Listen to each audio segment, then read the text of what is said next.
ಪಾಕ್ನಲ್ಲಿ ಎತ್ತಿದೆ ವಿನಾಶಕಾರಿ ಸೈಕ್ಲೋನ್. ಭಾರತದ ರಾಜ್ಯಗಳಿಗೆ ಐಎಂಡಿ ಬಿಗ್ ಎಚ್ಚರಿಕೆ. ಎಸ್ ವೀಕ್ಷಕರೇ, ಉತ್ತರ ಪ್ರದೇಶ ಸೇರಿದಂತೆ ಭಾರತದ ಹಲವು ರಾಜ್ಯಗಳಲ್ಲಿ ಬಿರುಗಾಳಿ ಸಹಿತ ವರುಣನ ಆರ್ಭಟ ಜೋರಾಗಿದೆ. ಉತ್ತರ ಪ್ರದೇಶದಲ್ಲಿ ರಣಮಳೆ ಆರ್ಭಟಕ್ಕೆ 100ಕ್ಕೂ ಹೆಚ್ಚು ಜನರು ಸಾವನ್ನಪ್ಪಿದ್ದಾರೆ. ಕರ್ನಾಟಕದಲ್ಲಿ ನಿನ್ನೆ ಸುರಿದ ಭಾರೀ ಮಳೆಗೆ 2 ಬಲಿಯಾಗಿದ್ದಾರೆ. ಮುಂದಿನ 4 ದಿನ ಕರ್ನಾಟಕ ಸೇರಿದಂತೆ ಭಾರತದ ಹಲವು ರಾಜ್ಯಗಳಲ್ಲಿ ಗುಡುಗು ಸಹಿತ ಭಾರೀ ಮಳೆಯಾಗಲಿದೆ ಅಂತ ಹವಾಮಾನ ಇಲಾಖೆ ಬಿಗ್ ಅಲರ್ಟ್ ಅನ್ನು ಘೋಷಣೆ ಮಾಡಿದೆ. ಈಗ ಲೇಟೆಸ್ಟ್ ಅಪ್ಡೇಟ್ ಏನಪ್ಪಾ ಅಂತ ಅಂದರೆ, ಪಾಕಿಸ್ತಾನದಲ್ಲಿ ವಿನಾಶಕಾರಿ ಚಂಡಮಾರುತ ಎದ್ದಿದ್ದು ಇದು ಗಂಟೆಗೆ 80ರಿಂದ 100 ಕಿಲೋಮೀಟರ್ ವೇಗದಲ್ಲಿ ಮುನ್ನುಗ್ತಾ ಇದೆ. ಇದು ಭಾರತದ ಹಲವು ರಾಜ್ಯಗಳಿಗೆ ಅಪ್ಪಳಿಸಲಿದ್ದು ಬಿರುಗಾಳಿ ಸಹಿತ ಭಾರೀ ಮಳೆಯಾಗಲಿದೆ ಅಂತ ಹವಾಮಾನ ಇಲಾಖೆ ಈಗ ಮುನ್ಸೂಚನೆಯನ್ನು ಕೊಟ್ಟಿದೆ.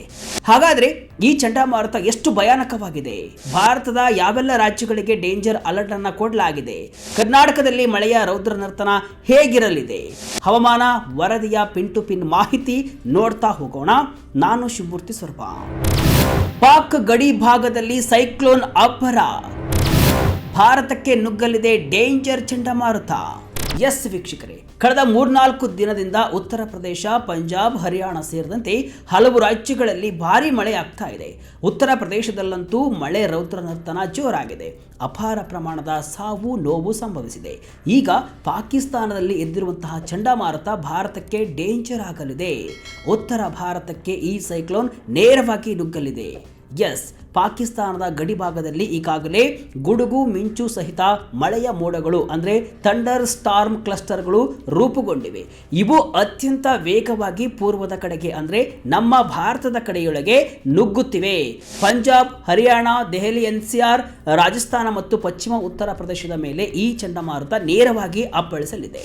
ಇದು ಕೇವಲ ಸಣ್ಣ ಗಾಳಿ ಮಳೆ ಅಲ್ಲ, ಇದೊಂದು ತೀವ್ರ ಸ್ವರೂಪದ ನೈಸರ್ಗಿಕ ವಿಕೋಪವಾಗುವ ಎಲ್ಲ ಲಕ್ಷಣಗಳು ಕೂಡ ಕಾಣ್ತಿವೆ ಅಂತ IMD ಎಚ್ಚರಿಕೆಯನ್ನು ಕೊಟ್ಟಿದೆ.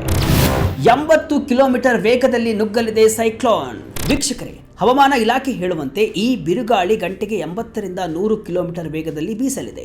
ಇಷ್ಟು ವೇಗದಲ್ಲಿ ಗಾಳಿ ಬೀಸಿದರೆ ಮನೆಗಳು ನೆಲಸಮವಾಗಬಹುದು, ದೊಡ್ಡ ದೊಡ್ಡ ಮರಗಳು ಬುಡ ಸಮೇತ ಉರುಳಿ ಬೀಳಬಹುದು ಮತ್ತು ರಸ್ತೆ ಬದಿ ಇರುವಂತಹ ಟಿನ್ ಶೆಡ್ಗಳು ಅಕ್ಷರಶಃ ಗಾಳಿಯಲ್ಲಿ ಹಾರು ಹೋಗುತ್ತವೆ. ಅಷ್ಟೇ ಅಲ್ಲ, ಮರುಭೂಮಿಯ ಕಡೆಯಿಂದ ಬರುವಂತಹ ಈ ಗಾಳಿ ಭಾರೀ ಪ್ರಮಾಣದ ಧೂಳನ್ನು ಹೊತ್ತು ತರುತ್ತೆ. ಈ ಧೂಳಿನ ಬಿರುಗಾಳಿ ಅಂದರೆ ಡಸ್ಟ್ ಸ್ಟಾರ್ಮ್ನಿಂದಾಗಿ ರಸ್ತೆಯಲ್ಲಿ ಕಣ್ಣು ಬಿಡೋದು ಕೂಡ ಕಷ್ಟವಾಗುತ್ತೆ. ವಿಸಿಬಿಲಿಟಿ ಅಂದರೆ ಗೋಚರತೆ ತುಂಬ ಕಡಿಮೆ ಆಗಿರೋದ್ರಿಂದ ರಾತ್ರಿ ಸಮಯದಲ್ಲಿ ವಾಹನ ಚಲಾಯಿಸುವವರಿಗೆ ಇದು ಮೃತ್ಯುಕೂಪವಾಗಿ ಬದಲಾಗಬಹುದು. ಈ ಚಂಡಮಾರುತದ ಸಮಯದಲ್ಲಿ ಜನರು ಜಾಗರೂಕತೆಯಿಂದ ಇರಬೇಕು ಅಂತ ಸೂಚಿಸಲಾಗಿದೆ. ಯಾವಾಗ ಎಂಟ್ರಿ ಕೊಡಲಿದೆ ಸೈಕ್ಲೋನ್, ಯಾವೆಲ್ಲ ರಾಜ್ಯಗಳಿಗೆ ಅಲರ್ಟ್ ಘೋಷಣೆ? ವೀಕ್ಷಕರೇ, ಈಗ ನೀವು ಅತ್ಯಂತ ಮುಖ್ಯವಾಗಿ ಗಮನಿಸಬೇಕಾದದ್ದು ಈ ಟೈಮ್ ಟೇಬಲ್.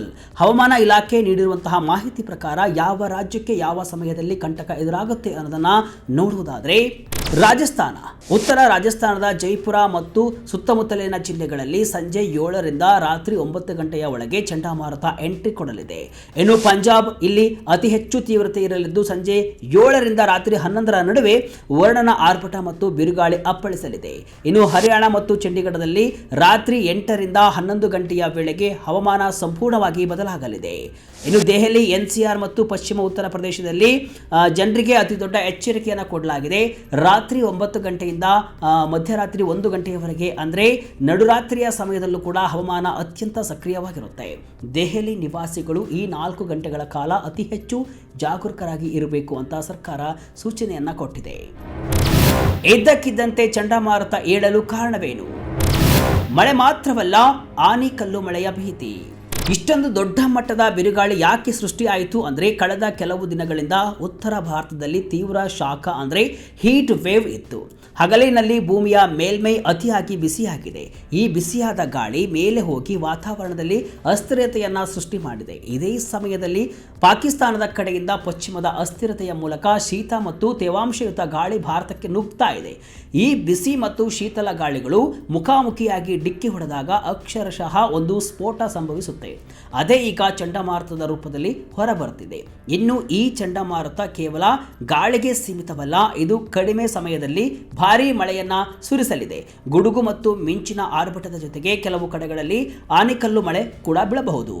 ಇದು ಕಟಾವಿಗೆ ಬಂದಿರುವಂತಹ ರೈತರ ಬೆಳೆಗಳಿಗೆ ದೊಡ್ಡ ಪೆಟ್ಟನ್ನು ಕೊಡಲಿದೆ. ಇನ್ನು ನಗರ ಪ್ರದೇಶಗಳಲ್ಲಿ ರಸ್ತೆಗಳಲ್ಲಿ ನೀರು ನಿಂತು ಟ್ರಾಫಿಕ್ ಜಾಮ್ ಉಂಟಾಗಬಹುದು. ಚರಂಡಿಗಳು ತುಂಬಿ ಹರಿದು ಮನೆಗಳಿಗೆ ನೀರು ನುಗ್ಗುವ ಸಾಧ್ಯತೆಯೂ ಇದೆ. ದೆಹಲಿಯಂತಹ ಜನನಿಬಿಡ ನಗರಗಳಲ್ಲಿ ಮೆಟ್ರೋ ಸಂಚಾರದ ಮೇಲೂ ಕೂಡ ಇದು ಪರಿಣಾಮವನ್ನು ಬೀರಬಹುದು. ಉತ್ತರ ಪ್ರದೇಶದಲ್ಲಿ ಬಿರುಗಾಳಿ ಸಹಿತ ಭಾರೀ ಮಳೆ ಹೊಡೆತಕ್ಕೆ 100ಕ್ಕೂ ಹೆಚ್ಚು ಮಂದಿ ಸಾವು. ಎಸ್ ವೀಕ್ಷಕರೇ, ಕಳೆದ 2-3 ದಿನಗಳಿಂದ ಉತ್ತರ ಪ್ರದೇಶದಲ್ಲಿ ಬಿರುಗಾಳಿ ಸಹಿತ ಭಾರೀ ಮಳೆಯಾಗ್ತಾ ಇದ್ದು 100ಕ್ಕೂ ಹೆಚ್ಚು ಮಂದಿ ಸಾವನ್ನಪ್ಪಿದ್ದಾರೆ. ಆಸ್ತಿ ಪಾಸ್ತಿ ಹಾನಿಯಾಗಿದೆ. ಜೊತೆಗೆ 72 ಮಂದಿ ಗಾಯಗೊಂಡಿದ್ದು, ನೂರಾರು ಜಾನುವಾರುಗಳು ಅಸುನೀಗಿವೆ. ನೂರಾರು ಮರಗಳು ಬುಡಮೇಲಾಗಿದ್ದು, ಅನೇಕ ಮನೆಗಳು ಜಖಂಗೊಂಡಿವೆ. ಇದ್ದಕ್ಕಿದ್ದಂತೆ ಬಡಿದ ಮಿಂಚು, ಬಿರುಗಾಳಿ ಮತ್ತು ಧಾರಾಕಾರ ಮಳೆಯಿಂದಾಗಿ ದಿಗಿಲುಗೊಂಡ ಜನರು ಮರಗಳು ಮತ್ತು ಫ್ಲೈಓವರ್ ಕೆಳಗಡೆ ಆಶ್ರಯವನ್ನ ಪಡೆದರು. ರಾಜ್ಯದ ಬಹುತೇಕ ಭಾಗಗಳಲ್ಲಿ ಧೂಳಿನ ಮೋಡಗಳು ಇದ್ದು ಮುಂದಿನ ದೃಶ್ಯಗಳೇ ಕಾಣದಂತಾಗಿತ್ತು. ಗಾಳಿಯ ರಭಸದಿಂದ ಅನೇಕ ಜಾಹೀರಾತು ಫಲಕಗಳು ಮತ್ತು ತಗಡಿನ ಶೆಡ್ಗಳು ಉದ್ಧಸ್ತಗೊಂಡವು. ಬಲವಾಗಿ ಬೀಸಿದ ಗಾಳಿಯ ಪರಿಣಾಮವಾಗಿ ಮರಗಳು ಮತ್ತು ವಿದ್ಯುತ್ ಕಂಬಗಳು ಬುಡಮೇಲಾಗಿ ರಸ್ತೆಗಳಲ್ಲಿ ಸಂಚಾರ ಅಸ್ತವ್ಯಸ್ತಗೊಂಡಿದೆ. ಮರಗಳು ಬಿದ್ದು ಅನೇಕ ವಾಹನಗಳು ಮತ್ತು ಮನೆಗಳು ಜಖಂಗೊಂಡಿವೆ. ಇದರಿಂದ ಕಟ್ಟಡಗಳು, ಮೇಲ್ಛಾವಣಿಗಳು ಬಿದ್ದು 100ಕ್ಕೂ ಹೆಚ್ಚು ಮಂದಿ ಸಾವನ್ನಪ್ಪಿದ್ದಾರೆ. ಸಾವಿನ ಸಂಖ್ಯೆ ಇನ್ನೂ ಕೂಡ ಹೆಚ್ಚಾಗುವ ಸಾಧ್ಯತೆ ಇದೆ. ಇನ್ನು ಉತ್ತರ ಪ್ರದೇಶದ ಬಹದೋಹಿ ಜಿಲ್ಲೆಯ ರಾಂಪುರದಲ್ಲಿ ಸುಂಟರ ಗಾಳಿಗೆ ಸೇತುವೆಯೊಂದು ಕುಸಿದು ಬಿದ್ದು ಅನೇಕ ಜನರು ಗಂಗಾ ನದಿಗೆ ಬಿದ್ದಿದ್ರು. ಅವರೆಲ್ಲರನ್ನೂ ಕೂಡ ಸುರಕ್ಷಿತವಾಗಿ ಪಾರು ಮಾಡಲಾಗಿದೆ. ಇನ್ನು ಮಿರ್ಜಾಪುರದ ಗೌರ ಪ್ರಮಾಣಪುರದಲ್ಲೂ ಕೂಡ ಇದೇ ರೀತಿಯ ದುರಂತ ಸಂಭವಿಸಿದ್ದು ನದಿಗೆ ಬಿದ್ದವರನ್ನ ರಕ್ಷಿಸಲಾಗಿದೆ. ಈ ಸೇತುವೆ ಹಾನಿಗೊಂಡಿದ್ದರಿಂದ 20 ಗ್ರಾಮಗಳ ಸಂಪರ್ಕ ಕೂಡ ಈಗ ಕಡಿತಗೊಂಡಿದ್ದು ಜನಜೀವನ ಸಂಪೂರ್ಣ ಅಸ್ತವ್ಯಸ್ತಗೊಂಡಿದೆ. ಇನ್ನು ಉತ್ತರ ಪ್ರದೇಶದ ಹಲವು ಜಿಲ್ಲೆಗಳಿಗೆ ಯೆಲ್ಲೋ ಮತ್ತು ರೆಡ್ ಅಲರ್ಟ್ ಅನ್ನು ಕೂಡ ಘೋಷಣೆ ಮಾಡಲಾಗಿದೆ. ಕರ್ನಾಟಕದಲ್ಲೂ ವರ್ಣನ ಅಬ್ಬರ. 7 ಜಿಲ್ಲೆಗಳಲ್ಲಿ ಮಳೆಯ ಆರ್ಭಟ. ವೀಕ್ಷಕರೇ, ಇನ್ನು ಕರ್ನಾಟಕದ ಕಡೆ ಬರುವುದಾದರೆ ರಾಜ್ಯದ 7 ಜಿಲ್ಲೆಗಳಲ್ಲಿ ಗುರುವಾರ ಮಳೆಯ ರೌದ್ರಾವತಾರ ತಾಳಿದ್ದು ಮಳೆ ಹಾಗೂ ಸಿಡಿಲ ಅಬ್ಬರಕ್ಕೆ 2 ಮೃತರಾಗಿದ್ದಾರೆ. ಮಳೆಯಿಂದ ರಕ್ಷಣೆ ಪಡೆಯಲು ಮರದಡೆ ನಿಂತಿದ್ದಾಗ ಸಿಡಿಲು ಬಡಿದು ಒಬ್ಬ ಕುರಿಗಾಹಿ ಮೃತಪಟ್ಟಿದ್ದಾರೆ. ಸೇತುವೆ ಕಾಮಗಾರಿ ವೇಳೆ ಸಿಡಿಲು ಬಡಿದು ಒಬ್ಬ ಕಾರ್ಮಿಕ ಕೂಡ ಸಾವನ್ನಪ್ಪಿದ್ದು ಮತ್ತೊಬ್ಬ ಗಂಭೀರವಾಗಿ ಗಾಯಗೊಂಡಿದ್ದಾನೆ. ಇನ್ನು ಉಡುಪಿ, ಯಾದಗಿರಿ, ಹಾವೇರಿ, ಕೊಡಗು, ವಿಜಯಪುರ, ಶಿವಮೊಗ್ಗ, ದಾವಣಗೆರೆ, ದಕ್ಷಿಣ ಕನ್ನಡ ಜಿಲ್ಲೆ ಸೇರಿದಂತೆ ವಿವಿಧೆಡೆ ಭಾರೀ ಮಳೆ ಸುರಿದಿದೆ. ಇನ್ನು ಕಂಬಗಳು, ಮರಗಳು ಮುರಿದು ಬಿದ್ದು ಜನಜೀವನ ಸಂಪೂರ್ಣವಾಗಿ ಅಸ್ತವ್ಯಸ್ತಗೊಂಡಿದೆ. ಮುಂದಿನ 3 ದಿನ ಕರ್ನಾಟಕ ಸೇರಿದಂತೆ ದಕ್ಷಿಣ ಕನ್ನಡ ಜಿಲ್ಲೆಗೆ ಭಾರೀ ಮಳೆಯ ಮುನ್ಸೂಚನೆಯನ್ನ ಕೊಡಲಾಗಿದೆ. ಇನ್ನು ದಾವಣಗೆರೆ ಜಿಲ್ಲೆಯ ಮುದಹದಡಿ ಗ್ರಾಮದಲ್ಲಿ ಕುರಿಗಾಹಿ, ಬೆಳಗಾವಿ ಜಿಲ್ಲೆಯ ರಾಯಭಾಗ ತಾಲೂಕಿನ ಮರಡಿ ಗ್ರಾಮದ ನಿವಾಸಿ ಅಜಯ್ ದುಂಡಪ್ಪ 19 ವರ್ಷ ಅವರು ಕೂಡ ಮೃತಪಟ್ಟಿದ್ದಾರೆ. ಉಡುಪಿ ಜಿಲ್ಲೆ ಕುಂದಾಪುರ ಬಳಿ ಸೇತುವೆ ದುರಸ್ತಿ ವೇಳೆ ಸಿಡಿಲು ಬಡಿದು ಪಂಜಾಬ್ ಮೂಲದ ಕಾರ್ಮಿಕ ಸಾವನ್ನಪ್ಪಿದ್ದಾನೆ. ಇನ್ನು ಭಾರೀ ಮಳೆಯಿಂದ ಮಂಗಳೂರು ವಿಮಾನ ನಿಲ್ದಾಣದಲ್ಲಿ ವಿಮಾನ ಹಾರಾಟಕ್ಕೂ ಕೂಡ ತೊಂದರೆಯಾಗಿದ್ದು 2 ವಿಮಾನಗಳ ಸಂಚಾರ ವಿಳಂಬವಾಗಿದೆ. ವೀಕ್ಷಕರೇ, ಮುಂದಿನ 4 ದಿನ ಭಾರೀ ಮಳೆಯ ಮುನ್ಸೂಚನೆಯನ್ನು ನೀಡಲಾಗಿದ್ದು ಜನರು ರಾಜ್ಯಾದ್ಯಂತ ಎಚ್ಚರಿಕೆಯಿಂದ ಇರಬೇಕಾಗಿ ಸೂಚಿಸಲಾಗಿದೆ. ಒಟ್ಟಿನಲ್ಲಿ ಉತ್ತರ ಭಾರತದ ಜನರಿಗೆ ಒಂದು ರೀತಿಯ ಅಗ್ನಿ ಪರೀಕ್ಷೆಯ ಸಮಯ ಇದು. ಪಾಕಿಸ್ತಾನದಿಂದ ನುಗ್ಗಿ ಬರ್ತಿರುವಂತಹ ಈ ಕರಾಳ ಚಂಡಮಾರುತ ಇಡೀ ಪ್ರದೇಶವನ್ನು ತಲ್ಲಣಗೊಳಿಸಲಿದೆ. 80 ಕಿಲೋಮೀಟರ್ ವೇಗದ ಗಾಳಿ ಮತ್ತು ಭಾರೀ ಮಳೆಯಿಂದ ಅಪಾರ ಪ್ರಮಾಣದ ಆಸ್ತಿ ಪಾಸ್ತಿ ಹಾನಿಯಾಗುವ ಸಾಧ್ಯತೆ ಇದೆ. ಪಾಕಿಸ್ತಾನದಿಂದ ಎದ್ದಿರುವಂತಹ ಈ ಚಂಡಮಾರುತ ಕೇವಲ ಗಾಳಿ ಮಳೆಯಲ್ಲ, ಇದು ಡೇಂಜರ್ ಸೈಕ್ಲೋನ್ ಅಂತ ಹೇಳಲಾಗ್ತಾ ಇದೆ. ಈಗಾಗಲೇ ಉತ್ತರ ಪ್ರದೇಶದಲ್ಲಿ 100ಕ್ಕೂ ಹೆಚ್ಚು ಮಂದಿ ಜೀವ ಕಳೆದುಕೊಂಡಿರುವುದು ಈ ಪರಿಸ್ಥಿತಿಯ ಗಂಭೀರತೆಗೆ ಸಾಕ್ಷಿಯಾಗಿದೆ. ಇತ್ತ ಕರ್ನಾಟಕದಲ್ಲೂ ಕೂಡ ವರ್ಣನ ಆರ್ಭಟಕ್ಕೆ ಸಾವು ನೋವು ಸಂಭವಿಸಿದ್ದು ಕರಾವಳಿ ಸೇರಿದಂತೆ ಹಲವು ಜಿಲ್ಲೆಗಳಲ್ಲಿ ಹೈ ಅಲರ್ಟ್ ಘೋಷಣೆಯನ್ನ ಮಾಡಲಾಗಿದೆ. ಬಿರುಗಾಳಿಯ ಸಮಯದಲ್ಲಿ ಮನೆಯಿಂದ ಹೊರ ಬರದಿರುವುದು, ಹಳೆಯ ಕಟ್ಟಡಗಳು, ಮರ ಹಾಗೂ ವಿದ್ಯುತ್ ಕಂಬಗಳ ಅಡಿಯಲ್ಲಿ ಆಶ್ರಯವನ್ನ ಪಡೆಯಬೇಡಿ. ಆಯಾ ಜಿಲ್ಲಾಡಳಿತ ಈಗ ಜನರಿಗೆ ಮುನ್ನೆಚ್ಚರಿಕೆಯನ್ನು ಕೂಡ ಕೊಟ್ಟಿದೆ. ಇದಿಷ್ಟು ಇವತ್ತಿನ ವಿಶೇಷ. ಇದೇ ರೀತಿಯ ಹಲವು ವಿಶ್ಲೇಷಣೆ ಮಾಹಿತಿ ಅಷ್ಟೇ ಅಲ್ಲ, ಮನರಂಜನೆಯ ವಿಡಿಯೋಗಳಿಗಾಗಿ ವಿಜಯ ಕರ್ನಾಟಕ ವೆಬ್ಸೈಟ್, ಫೇಸ್ಬುಕ್ ಹಾಗೂ ಯೂಟ್ಯೂಬ್ ಪೇಜ್ ಅನ್ನು ಫಾಲೋ ಮಾಡಿ. ಧನ್ಯವಾದಗಳು.